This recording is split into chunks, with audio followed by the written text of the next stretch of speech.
कुछ कह रहे हैं, आपको सुना। श्री महंत डॉक्टर सुखदेव दास जी महाराज, आपके चरणों में प्रणाम महाराज जी। माफी चाहता हूं। आप महादेव राम निवास मगही धाम रजीपुर सीतामढ़ी से आप आते हैं।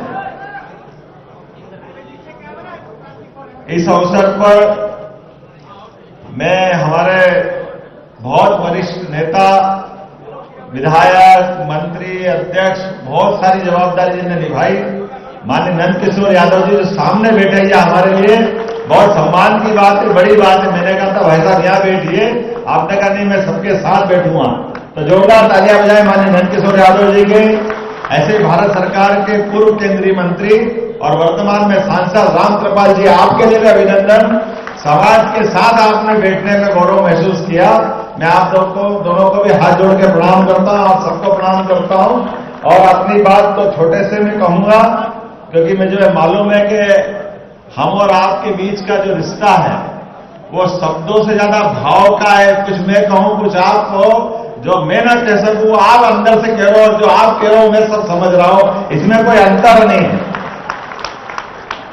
हमारे इस अवसर पर बहुत अच्छे संचालन कर रहे हैं प्रोफेसर अनिल जी, अभिनंदन करें महासचिव अनिल जी का। वाकई अभिनंदन करने रहा है कि अनिल जी का जो मंच का संचालन है, उसका अनुशासन है, अपनी बात को भी बहुत सुव्यवस्थित रूप से रख रहे हैं।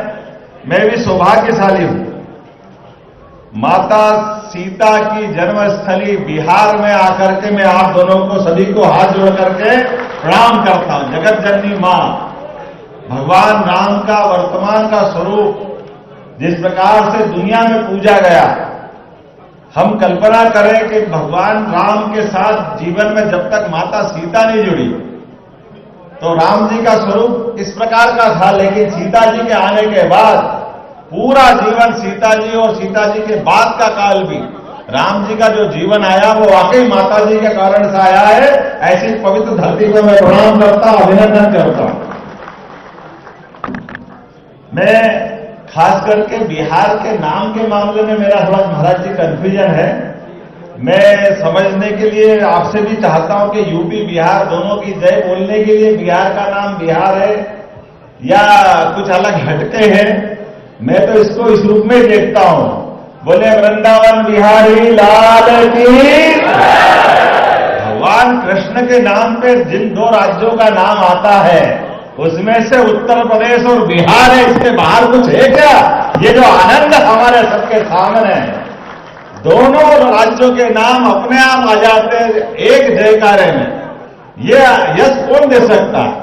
ये केवल एक ही नाम दे सकता है जिसका एहसास हम सबको है। मैं तो सौभाग्यशाली हूं जिस धरती पर बात कर रहा हूं, ये भगवान महावीर स्वामी की धरती है, जिनके आधार पर बिहार की अलग पहचान बनती है। सम्राट अशोक की धरती है। सम्राट अशोक का मध्य प्रदेश और उज्जैन से खास करके एक अलग रिश्ता रहा है। अशोक 10 साल तक उज्जैन में कुमार करके थे तत्कालीन समय में, जिनकी संघमित्रा और महेंद्र 2 संतानें भी हुई थी। और ये हजारों साल से अपना मध्य प्रदेश और बिहार का रिश्ता रहता आया है। जो यहां सम्राट बनता था पहले वहां वो राज्यपाल करके काम करता था, गवर्नर करके काम करता था, और उसके बाद वो मगध में आते थे। पूरे देश के शासन संचालन में मध्य प्रदेश की भूमिका रहती थी। और बाबा महाकाल की नगरी, जहां से राजा सूरसेन यादव की लड़की से भगवान कृष्ण का 5वां विवाह हुआ, जिसका नाम मित्रविंदा है। भगवान की शिक्षा दीक्षा भी वहां हुई। कई बार कोई लोग अपने समाज को कहते कि शिक्षा की बात का महत्ता बताएं, तो जरूर बताना चाहिए, माननीय न्यायमूर्ति जी ने भी कही है। लेकिन शिक्षा के मामले में हमारा समाज कितना जागृत है, इसका उदाहरण 5000 साल पहले भगवान कृष्ण के काल से भी जुड़ता है। जब भगवान ने कंस का वध कर दिया, और ऐसा दुनिया का कोई उदाहरण नहीं है जब कोई सत्ताधीश का वध करे और वो सत्ता की कुर्सी पे न बैठे, वो केवल यादव समाज से निकले भगवान कृष्ण है, जिनने आगे बढ़ करके शिक्षा को महत्ता देते हुए बजाय वो सिंहासन रूढ़ होने के महाराज उग्रसेन को सत्ता में बिठा करके उन्हें शिक्षा की क्या महत्ता ये सबके सामने बताई। और हमको सबको मालूम है, एक ऐसे विद्यार्थी के नाते से भी उनकी पहचान है जो 5000 साल पहले उज्जैन में शिक्षा ग्रहण करने गए। यद्यपि वो उथल का दौर था, समय कम मिला, लेकिन भगवान को शिक्षा का समय कम मिलने के बाद भी 14 विद्या, 64 कला, चारों वेद और शिक्षा ग्रहण करने के शिक्षार्थी भी कैसे, जब जीवन के किसी भी मौके पर पढ़ना बहुत सरल होता है, लेकिन पढ़ी हुई बात को हर समय स्मरण रख के अपने मुखारविंद से निकालने की जिनमें क्षमता है, वो केवल एक ही विद्यार्थी में रही भगवान कृष्ण में, जिन्होंने पूरी की पूरी शिक्षा का सार कर्म के माध्यम से, गीता जी के माध्यम से दिया, जो दुनिया की सबसे पवित्र पुस्तक के रूप में से आज भी सबका मार्गदर्शन करने के लिए तत्पर है। कोई भी क्रांतिकारी हो, कोई भी आजादी के सिपाही हो, अगर गीता नहीं पढ़ी तो उसका लगता जीवन अधूरा है। महात्मा गांधी से लगा करके हमारे तमाम क्रांतिकारी और दुनिया के सभी लोग जीवन में किसी मार्ग में बढ़ना, जिनने भी बड़ा संकल्प किया, गीता सदैव उसका पाथेय बनकर मार्गदर्शन करती रही है। ये हमारा सौभाग्य है। हम सब भगवान कृष्ण को हमारे वंश का तो मानते ही है, लेकिन भगवान कृष्ण की पहचान कैसी है? पूरे समाज के अंदर जहां कोई अव्यवस्था दिखे, जहां कोई अधर्म की बात दिखे, अगर किसी ने आगे बढ़कर अधर्म के खिलाफ संघर्ष करने का माद्दा उठाया तो वो केवल एकमेव भगवान कृष्ण है, जिनने अपने जीवन को आगे लगा करके सबके सामने खड़े होकर के धर्म की स्थापना के लिए सबसे पहले कदम बढ़ाया। हमारा धीरे से क्यों बोल रहे, जोर से बोलो, गोपाल कृष्ण भगवान की जयकारा हो तो ऐसा हो गगनचुंबी हो, आनंद आना चाहिए कि हाँ, हम जिनका जयकारा लगा रहे हैं वो जयकारे का आनंद हमको आ रहा है कि नहीं आ रहा है। और आप सबको तो सौभाग्यशाली हो। बिहार के लोगों के लिए तो कई कई कारणों से मैं प्रणाम करता हूं, आपका आनंद महसूस करता हूं। मैं मां क्षिप्रा के तट से आकर के गंगा के तटवासियों को प्रणाम करके उसका स्पंदन महसूस कर रहा हूं, उसका आनंद महसूस कर रहा हूं। यह एहसास मुझे है कि जिस प्रकार का समय चल रहा है, इस बदलते समय में वाकई हम सब देख रहे हैं कि लोकतंत्र को सच्चे अर्थों में जिंदा रखने में आज के समय में हमारे अपने समाज की भूमिका बहुत बड़ी है और उस भूमिका को हम सब समझते हैं। ये अलग बात है कि हमारे उस भूमिका में से कई सारे कोई कई अर्थ निकालते रहते हैं। मैं उनकी परवाह भी नहीं करता, वो निकाले, उनको जो निकालना। हम सब तो उस तरह के लोग हैं जिनके लिए अपने समाज की सेवा करते करते प्रदेश और देश की सेवा के साथ साथ भारत का मान दुनिया में बढ़े, इस दिशा में हमको आगे बढ़ने की आवश्यकता है। और यही तो हम हजारों साल से करते आए हैं और यही हमारा कर्तव्य है। इससे अलग क्या है? परमात्मा ने हमको जहां जिस जगह जन्म दिया है, एक अनूठा संयोग हमारे साथ जुड़ता है। हम अगर गोपाल कृष्ण बोलते तो केवल बोलने के लिए नहीं बोलते, हमारे घर में गाय है इसलिए गोपाल बोलते हैं। तो परमात्मा से, प्रकृति मात से प्रेम करने का उदाहरण अगर कहीं दिखाई देता है तो निश्चित रूप से वो यादव समाज से दिखाई देता है, जो मां गो को पाल करके भी अपना जीवन चलाते हैं, लेकिन परमात्मा के माध्यम से प्रकृति प्रेम को भी दिखाते हैं। जो प्रकृति से प्रेम करता है, जो जीव मात्र से प्रेम करता है, वही तो गोपाल हो सकता है। इसके अलावा कौन गोपाल होता है? गोपाल वो नहीं होते। दुनिया में कई देश है हमारे अलावा, अमेरिका, इंग्लैंड, गाय माता बहुत सारे लोग पालते हैं, लेकिन उनके पालने के तरीके और हमारे पालने के तरीके में कैसा अंतर है? अमेरिका, इंग्लैंड, यूरोप, उनके देशों के अंदर अगर गाय पालते, जब तक दूध दे तब तक दे और बाद में कटने के लिए वो खुद देते हैं। ये हम कभी भारत में सोच नहीं सकते, क्योंकि हमने 33 करोड़ देवी देवता का वास उनमें देखा, हमने मां का स्वरूप उसमें देखा। और हम तो जिनके जय जयकार कर रहे हैं, उनकी कभी कल्पना करो, भगवान कृष्ण का जीवन अगर हमारी कल्पना में ध्यान में आएगा कि ऐसा बालक जिसका जेल में जन्म हुआ हो, कितने कठिनाइयों के बाद भगवान ने अपना जन्म उसके सिद्ध किया होगा।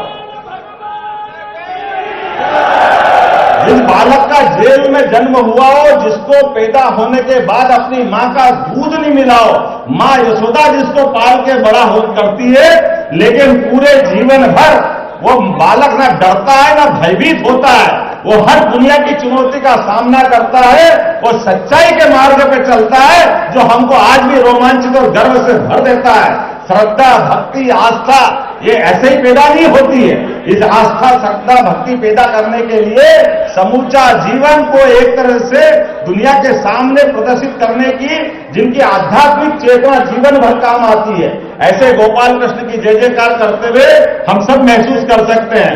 परमात्मा की कृपा से वर्तमान के समय में, ये समय तो लोकतंत्र का है, और कितनी अच्छी बात है कि मैं जहां से आता हूं मेरे को लाने के लिए एक द्वारकाधीश के अनन्य भक्त, हम जिनको प्रधानमंत्री करके देखते हैं, ऐसे नरेंद्र मोदी जी के माध्यम से आपके इस मिल मजदूर के परिवार के बालक को मौका मिला है। मुझे इस बात की प्रसन्नता है। मैं ये नहीं कह सकता कि मेरे पिताजी, चूंकि पिताजी के नाम के आधार पर कोई पहचान नहीं है, उनने अपने जीवन की कठिनाइयों से बच्चों को जो बालक बड़ा करने का जो संघर्ष होता है, उस संघर्ष की भट्टी से तप करके उन्होंने अपना जीवन निकाला। लेकिन हमको इस बात की प्रसन्नता है कि जीवन के संस्कार देने का अधिकार तो पिता को होता ही है।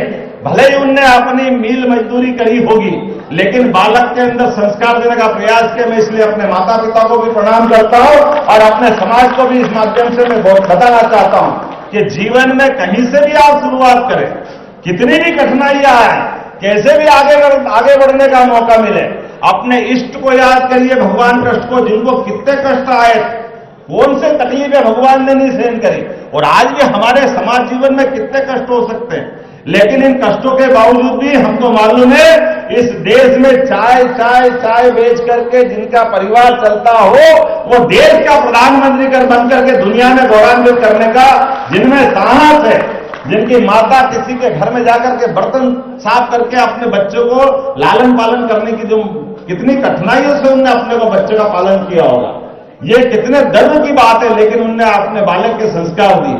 ऐसे हम में से हर एक की कहानी हो सकती है, हर एक के जीवन में एक कठिनाई हो सकती है, लेकिन ये कठिनाइयां तात्कालिक होती है, ये क्षणिक होती है।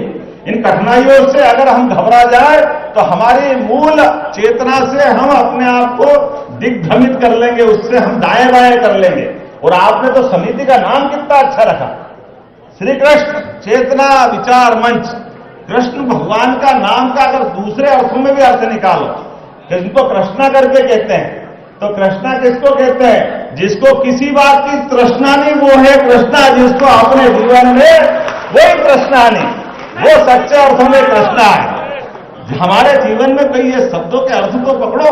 चेतना बोलते ही अपने रोम रोम में रोमांचित आ जाए, अपने रोम रोम में उत्साह, उमंग और ऊर्जा का भंडार निकल पड़े, तो चेतना कहते हैं। और आपने तो पूरा नाम ही उसके माथे रख लिया, श्री कृष्ण चेतना विचार मंच।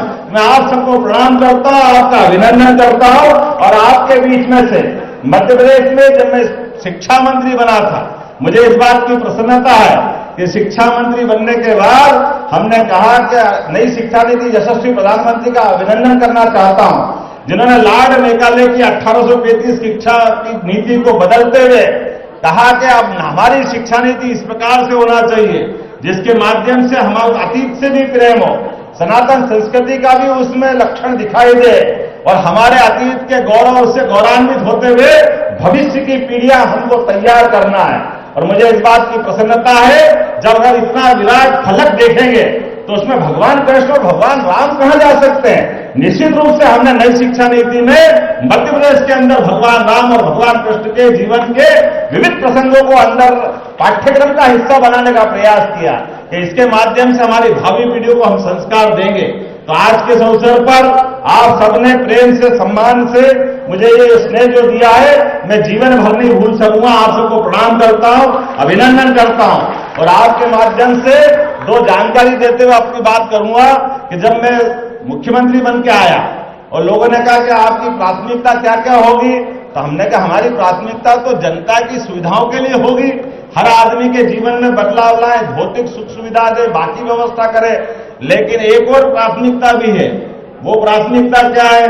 अरे जिन जिन महापुरुषों से, जिन भगवानों से हमको संस्कार मिलते, आदर्श मिलते, उनके जीवन को भी हमको मालूम है। भगवान कृष्ण मध्य प्रदेश की धरती पर आए तो सांदीपनि आश्रम वही है जहां उनकी शिक्षा दीक्षा हो, तो उनके शिक्षा दीक्षा के पाठ्यक्रम को सबके सामने लाते हुए जहां जहां उनके चरण पड़े, प्रत्येक स्थान को तीर्थ के रूप में चेक करेगा क्या आरोपी कांग्रेस